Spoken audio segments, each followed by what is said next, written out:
Kababayan LA, we aspire to inspire you, our viewers, and today is no different because I'm actually honored to introduce him to you, a very special person, not just because he's a priest, but he's a priest who has devoted his time, his effort, practically his whole life to helping the Mangyan tribe in the Philippines. Magandang hapon po, Father Dennis Flynn. Hello and welcome to Kababayan LA. Good afternoon. Magandang hapon din naman. Ayan. Para po dun sa mga hindi nakakakilala kung sino ba yung mga Mangyans, who are they? Ang mga Mangyan, ang mga katutubo ng isla ng Mindoro.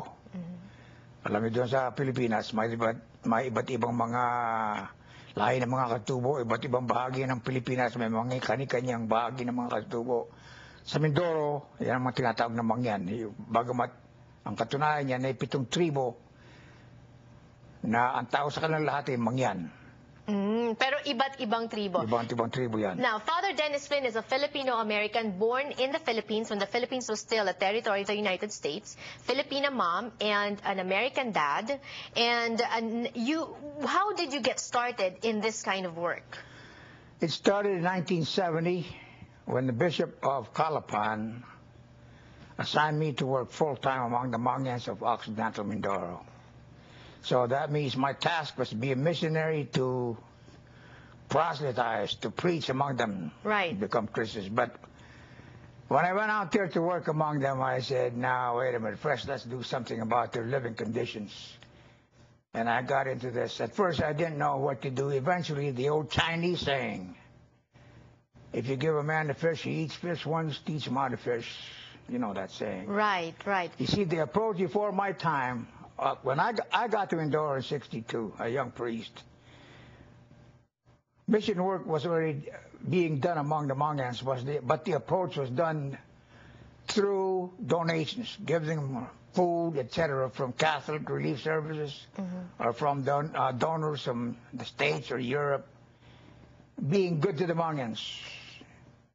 Eventually, that produced dependence on the part of the Mangyans. Right. As we know, doling out is not really the cure to end poverty in the Philippines. And you're saying, Father, more than being poor, it's their being primitive that needs to be addressed. Yeah. You're saying that you were there in the 70s, and now we're in 2011. So many decades have passed. Has it changed? Have their lives changed? And how has it changed? The program, as a matter of fact, this program, I believe you already mentioned it. They started in 1970, right?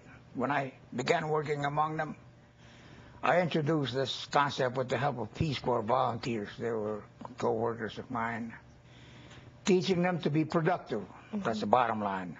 To be productive versus where they come from, being foragers or dependent on others. Now, because can we give them a better picture, Father? I'm sorry to cut you, but a better picture of how dependent were they before? All right. Dependent, first, by culture, they're dependent on Mother Nature. That's fine. There's nothing wrong with that. Fishing, whatever's there. Go to the forest, look for food. Okay. But to me, what happens was through charity, it made them dependent very heavily on others. On what people were giving them. Exactly. Okay. So my work then is to try to turn them away from that. So as they said, I don't want the Mangyans to be viewed as being kawawa naman, they're in their G-string, they're poor. No. There are people caught in a time warp. I call it, like a time warp. They still belong to a culture that's thousands of years old, generally speaking. Now, dependent on nature. Unfortunately, in the meantime, many of them became heavily dependent on others as well. My work for those Mangyans who want to improve themselves, that means I don't ask the Mangyans to join the program. Those who say we want to improve ourselves, I say, all right, I'll help you, but you move.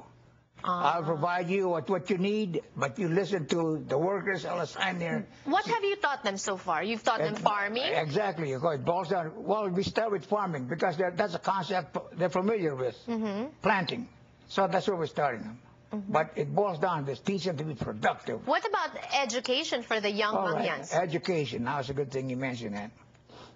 Education has been going on for a long, long time. Education was introduced, to my knowledge, first introduced among the Mangyans early last century during the time of the Thomasites. Have you heard of the Thomasites? Yes, yes. Thomasites, famous Thomasites.